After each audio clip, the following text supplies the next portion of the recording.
reason it helped. And I thought he played strong and rebounded the ball well, was physical. So I thought he played good.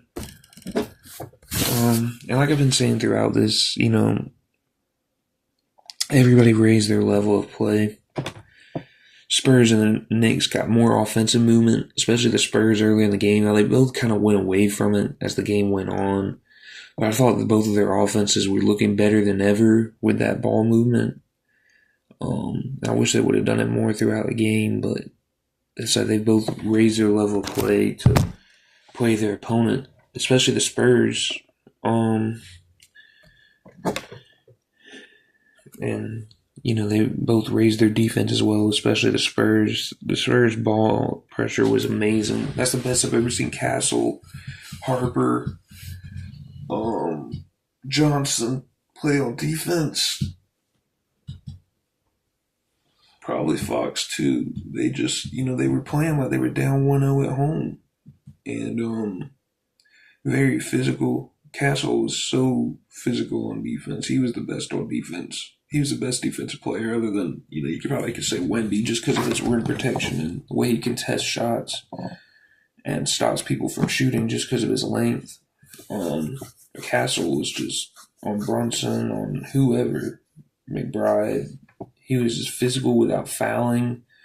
He used a lot of physicality with like his lower half. He didn't use his hands, but they kind of felt his presence by how physical he was being, and they played really really well on defense, and the Knicks did too. They raised their level of defense too. I think they've raised their level to be able to play with the Spurs and have a lot of that shot making not only in the fourth quarter but throughout the game in periods. They have really hot stretches, and so yeah, and I think their shot making improved this game and became contagious with McBride and Shamit were knocking down shots, some tough shots that would be the kind that Brunson and Bridges usually hit. Same with Towns, and I think they have shots that they have to hit. Those in the fourth quarter, they're having to hit them earlier because the Spurs are so good. So,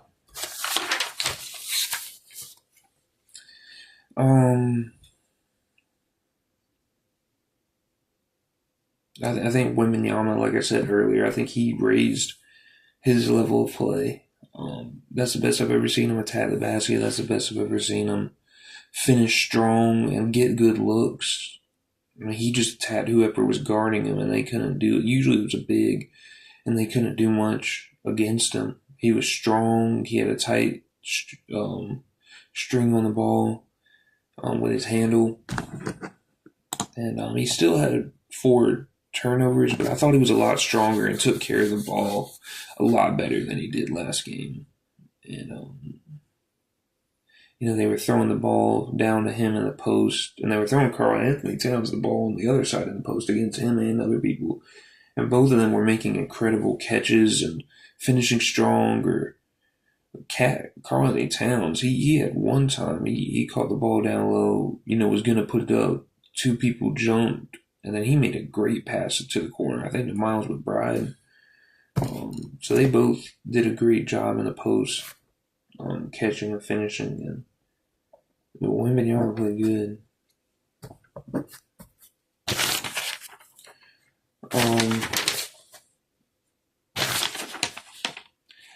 Yeah, and then like I said earlier, Castle, the way he attacked the basket, that's the best I've ever seen him. The best I've ever seen him defend. And same with Harper. Those two, I think, kept him in the game a lot of times by having a lot of tough drives to the basket. And even if they're not scoring, they're passing out and creating space for the next guy, whether it's an assist or not. And I thought those 2 guys played great. They played so beyond their years. Harper and Castle and Wembanyama, Keldon Johnson. They're just, they got a bright future ahead of them right now. And I think I will say about everybody raising their level of play, because to me the Spurs raised their level of play tonight more than the Knicks. They came out, they were hungry, they came out, they played harder than ever, they were aggressive, they really wanted to win, and they still lost. And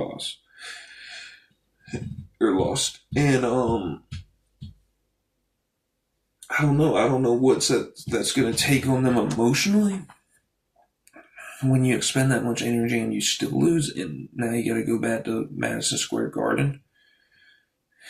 And I also just don't know how much more they could give. It looked like they gave their best shot tonight, and they obviously had a chance to win. And this series is not over. The Spurs can still win this series. I remember there was a series, I didn't watch it. I wasn't really watching basketball then, to be honest, but I want to say it was 2021, where the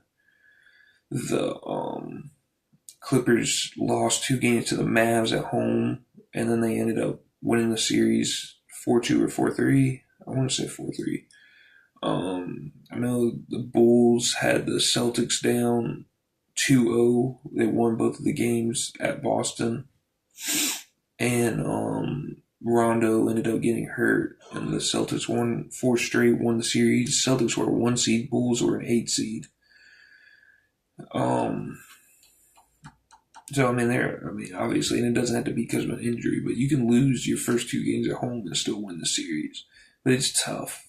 It's tough, especially with how tough the Knicks are. And, I think Madison Square Garden is an arena where they can start cheering for the opponent, because it's kind of like Broadway. It's kind of like a show. Sometimes they're just out there for a show instead of cheering for their team. The fans of the Knicks, but in the playoffs at this time, I don't really see something like that happening. I think the Spurs are going to face a tough crowd, and it's just going to be hard for them to come back in this series. Last thing I want to talk about, the Harrison Barnes in for Carter Bryant isn't making much of a difference. Now, they really didn't play either of them that much. They only played Carter Bryant 3 minutes and Harrison Barnes 5 minutes, but